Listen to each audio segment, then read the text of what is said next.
అందరికీ నమస్కారం. నా పేరు వెంకటరామన్. మా స్వగ్రామం కల్లూరు అయినప్పటికీ కల్లూరులో చదివింది 8th నుంచి ఇంటర్మీడియట్ వరకు. మిగిలినంతా కూడా హైదరాబాదు, అక్కడ 2nd క్లాస్ వరకు కల్లూరు CBSలో చదివాను. కానీ దాని తర్వాత హైదరాబాదు అక్కడ ఇక్కడ పోవడం జరిగింది. తర్వాత 8th నుంచి ఇంటర్మీడియట్ 2nd ఇయర్ వరకు హైదరాబాద్లో చదవడం జరిగింది. ఈ కార్యక్రమాన్ని ఇంత దిగ్విజయంగా నడిపించినటువంటి త్రిపుల్ సీతారామరావు, శ్రీరామరావు అండ్ శ్రీనివాసరావుకి నా హృదయపూర్వక ధన్యవాదాలు తెలియజేస్తూ, అందరినీ చాలా ఇనిషియేటివ్ తీసుకొని లాస్ట్ టైం కూడా చాలా మందిని గ్యాదర్ చేశారు. పాపం ఈసారి వాళ్ళ కృషికి ఫలితం అంతా జరగలేదు. ఎక్కువ మంది హాజరు కాలేకపోయినారు. వారి కారణాలు వాళ్ళకు ఉన్నాయి. పాపం రాలేకపోయినా రావడానికి చాలా మంది ప్రయత్నం చేసి ఉండొచ్చు. అనివార్య కారణాల వల్ల రాలేకపోయి ఉండొచ్చు. అందరికీ కలయిక ఏర్పాటు చేసి మిమ్మల్ని అందరినీ కలిసే భాగ్యం కలిగించినందుకు ఆ ముగ్గురు మిత్రత్వయానికి నా హృదయపూర్వక అభినందనలు తెలియజేస్తూ ఈ అవకాశం ఇచ్చింది. పక్క పక్కనే DSP మాకు 30 కిలోమీటర్ల పరిధిలోనే మహమ్మద్ అలీ పనిచేస్తుంది DSPగా. అతను నా క్లాస్మేట్ అయిన సంగతి నాకు తెలియదు. మొన్న ఇక్కడ దాకా వచ్చేది. బట్ మహమ్మద్ అలీ అనబడే వ్యక్తి ఉన్నాడనే సంగతి నాకు తెలుసు. కానీ అలాగే CI సుబ్బారావు ఇంటీరియర్స్లో పనిచేస్తున్నాడని నాకు తెలియదు.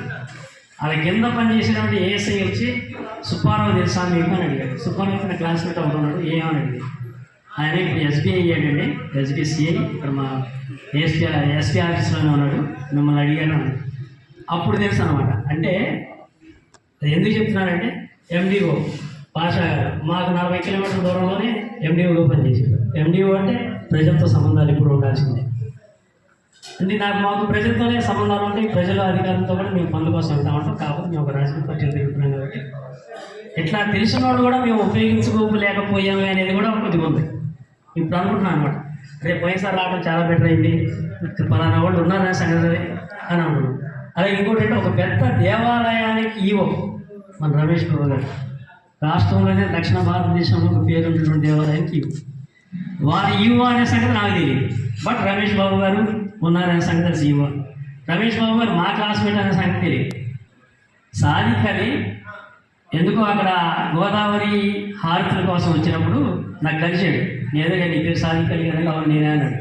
నన్ను గుర్తుపెట్టాడు. నేను అఫ్కోర్స్ అనేవాడిని కాలేజీలో ఉన్నప్పుడు. అయితే కావచ్చు అనే ఒక మాట మాట్లాడి ఎక్కువ ఉపయోగించేవాడిని. అఫ్కోర్స్ ఇప్పుడు అనుకుంటూ తీసాడు. తీసిన తర్వాత ఆయన ఎవరో తెలుసా అన్న. తెలుసా? తెలియదు అన్న. మన క్లాస్మేట్ ఆయన రమేష్ బాబు గారిని పరిచయం చేస్తారా అని తీసుకెళ్ళి. సరే అంత ఫుల్ జనాలు ఉన్నారండి. ఆ జనాల్లో పరిచయం చేసేది అయిపోయింది. తర్వాత ఏదో కంప్లైంట్ చేయడానికి ఈవోగా దిగింది. ఆ పని పక్కగా చేశారు ఈవో. అంటే వాళ్ళ మీద కంప్లైంట్ కొంచెం ఓడిపోయి కానీ కాంట్రాక్ట్ ఓడిపోయిన కోసం వెళ్ళాము.